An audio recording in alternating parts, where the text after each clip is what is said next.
От древни времена до днес желанието за красота е движило човека. Отдавна се смята, че успехът ни зависи много от начина, по който изглеждаме.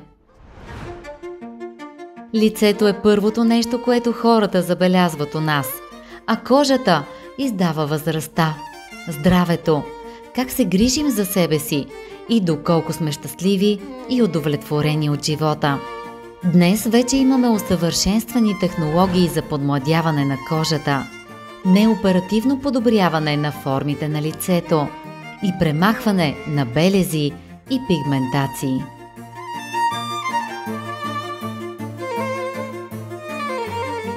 Много лекари, повлияни от компаниите, се стремят да вкарат математически принципи в естетичните корекции. Носът трябва да е такъв, очите трябва да са такива, вежите трябва да са такива, устните трябва да са такива, иначе ти не изглеждаш красиво.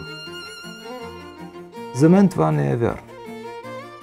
Човек изглежда по начин, който е съчетание между външните му качества и вътрешните му качества. И аз мисля, че хората в България е добре да положат поне толкова усилия, колкото полагат за външния си вид, за да подобрят и вътрешното си светоусещане. Когато дойде при мен пациент, който иска някаква естетична корекция, аз много слушам. Слушам активно. Питам, какво не ти харесва? Защо не ти харесва? Какво искаш да променим? Защо искаш да го променим? Медицинските естетични манипулации могат да бъдат основно два типа – корективни и подмладяващи.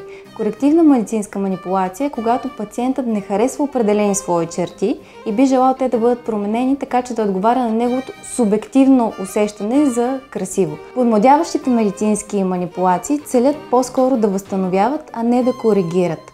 При подмладяващите процедури целта е да възвърнем кожата, формата и изражението, които са били характерни за по-младите години на пациента. Отговорност на лекаря е той да има задълбочени познания по процесите на стареене на кожата и съответно тяхното лечение. Естетиката в Lege Artis я разглеждаме като способ да подчертаем индивидуалните характеристики на човека, неговата истинска същност, а не да следваме актуални модни тенденции. Затова и често се налага да откажем процедури, когато смятаме, че те не съответстват на класическите представи за красота и естетика или биха навредили на здравето на пациента. Благодарение на софтуерите може да имитираме резултата и често пациентите сами виждат, че това, което искат, не е най-доброто за тях. Именно този подход е в основата на отговорността на лекаря в света на естетика.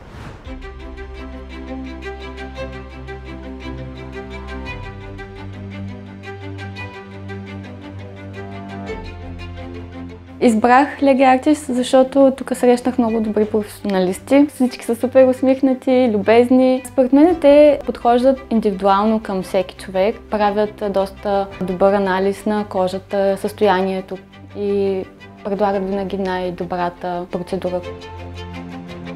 В Lege Artis използваме медицинско-консумативи методи, за които имаме научни доказателства по отношение на техния профил на безопасност и ефективност. Успоредно с това постоянно се квалифицираме в света на естетиката. Използваме множество софтуери, с които може да видим състоянието на кожата сега, как ще изглежда след няколко години, ако човек се грижи или ако не се грижи за себе си адекватно. Също така може да имитираме резултат от естетична процедура. Това са софтуери, които използваме и за да проследяваме ефекта от процедурите. Комбинацията от високо качество на методи, които използваме, нашата квалификация, както и софтуерите, ни дават възможност да създадем и да постигнем реалистични резултати при пациентите, които са напълно съобразени с нашите етични норми. Апаратната диагностика е основна преди предприемането на естетични процедури на лицето. Затова ние работим с най-прецизните апаратни и софтуерни методи. Визия е апарат за диагностика състоянието на кожата, обективизиращ детайли на и под повърхността й, като без него би ни било трудно да ги оценим по време на клиничен преглед. Vectra е софтуер, който позволява триизмерен анализ на обемите и формата на лицето и шията. Чрез него пациента сам може да види лицето си в 3D модел от всички ъгли, както го виждат и околните. Mirror е софтуер за съхранение на снимки на лицето, който позволява оценка на състоянието на изражението и лицевата мимика преди и след естетична манипулация с ботулинов невромодулатор.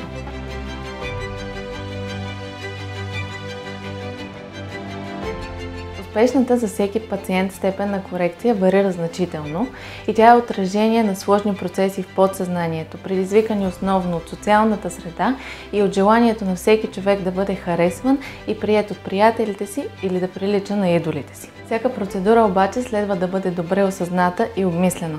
Много често с промяната във възрастта на пациента настъпва и промяна в целите или нуждите на желаната корекция с филари или ботулинов токсин.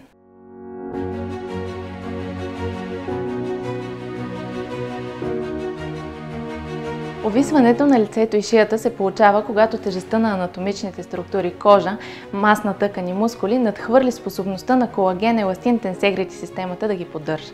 А какво е тенсегрити система?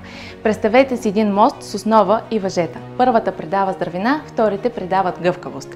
Точно такава е и ролята на колагена и еластина в нашата кожа. Неоперативният лифтинг на лицето с различни апаратни и инжекционни процедури, основан на нормализация на тенсегрити системата на подкожните тъкани, е ефективен и безопасен терапевтичен подход, чийто резултат зависи от използваните методи, наследствеността и стила на живота на пациента.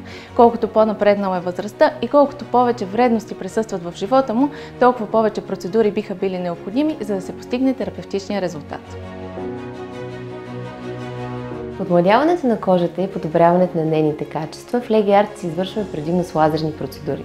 Причината е, че с лазерите може да нормализираме функцията на всички слоеве на кожата – епидермис, дерма, подкожие и по-дълбоките слоеве дори. Когато тази терапия се комбинира с подходяща дерматокозметика, съобразена с възрастта и начин на живот на пациента, получава синергичен, много по-добър резултат.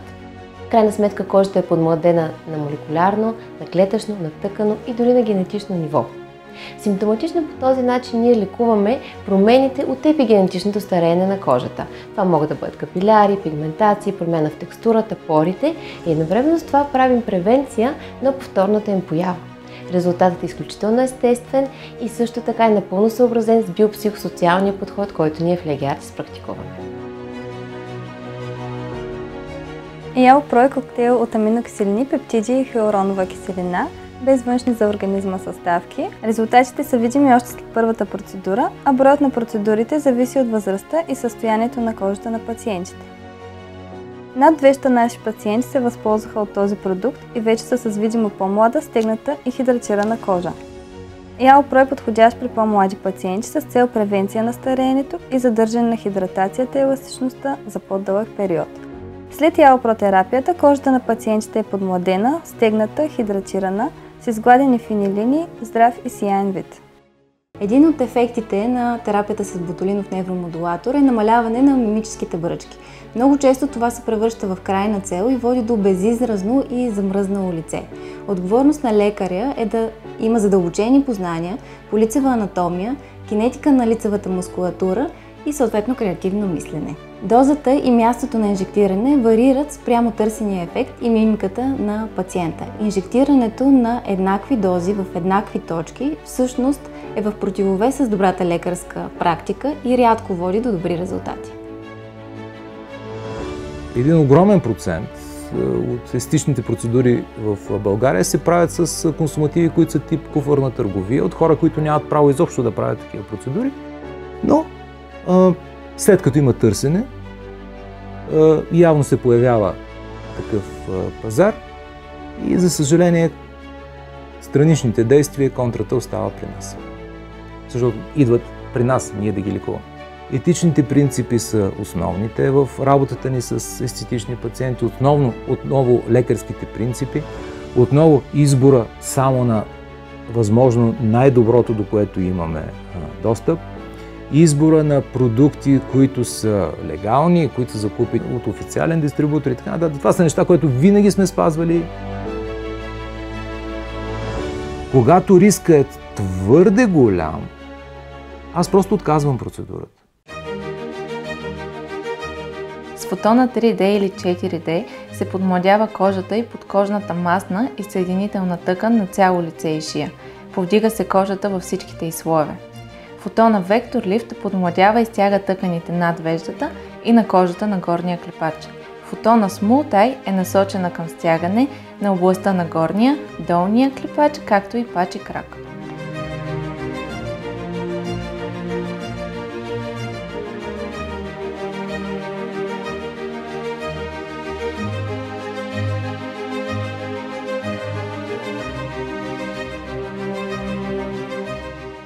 Hair Restart е неинвазивна процедура за стимулация на стволовите клетки в космените фоликули.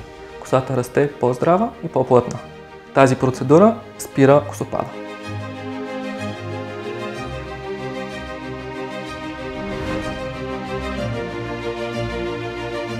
Много пациенти се доверяват на нашите естетични терапии, както за лицето, така и за тялото. Те избират доказани технологии, които осигуряват безопасност, ефективност и реални резултати. Emsculpt Neo работи с високоинтензивно фокусирано електромагнитно поле и синхронизирана радиочестота. Клинично доказано е, че процедурата намалява мазнините по тялото до 30% и увеличава мускулната маса до 25% само с 4 процедури. Това се равнява на 48 интензивни тренировки във фитнеса, но без усилие. Emsculpt Neo спестява много време, тъй като една процедура продължава само 30 минути. Emsculpt Neo подобрява силуета, стопява мазнините, увеличава мускулната маса и ускорява метаболизма. Това е идеалната процедура за оформяне на корема, бедрата, седалището и други части от тялото. За най-добри резултати може да комбинирате Emsculpt Neo с здравословно хранене и спорт. При жените особено ефективно за оформянето на фигурата е, когато Emsculpt Neo процедурата се съчетае с LPG терапия. LPG е процедура за ефективно и бързо премахване на целулита. Този апарат раздвижва лимфата и кръвообращението посредством вакуумна система на смукване и въртящи се валяци. Така, разбира се, масните натрупвания подобряват кръвообращението и обмяната на вещества на третираната област.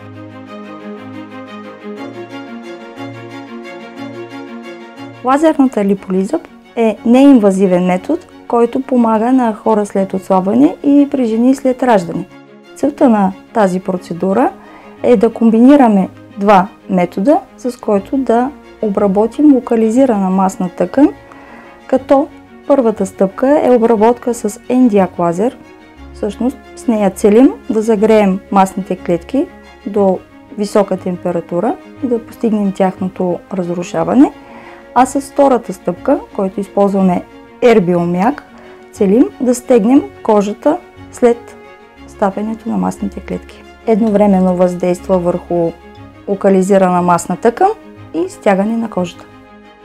Резултатът е намалена опиколка и по-стегната кожа.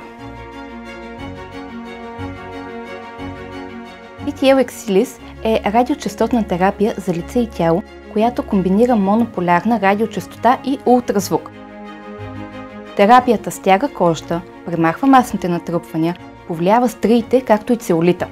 Продължителността и броят на процедурите и силата на въздействие са индивидуални при всеки пациент. Резултатът е по-стегната, еластична и гладка кожа.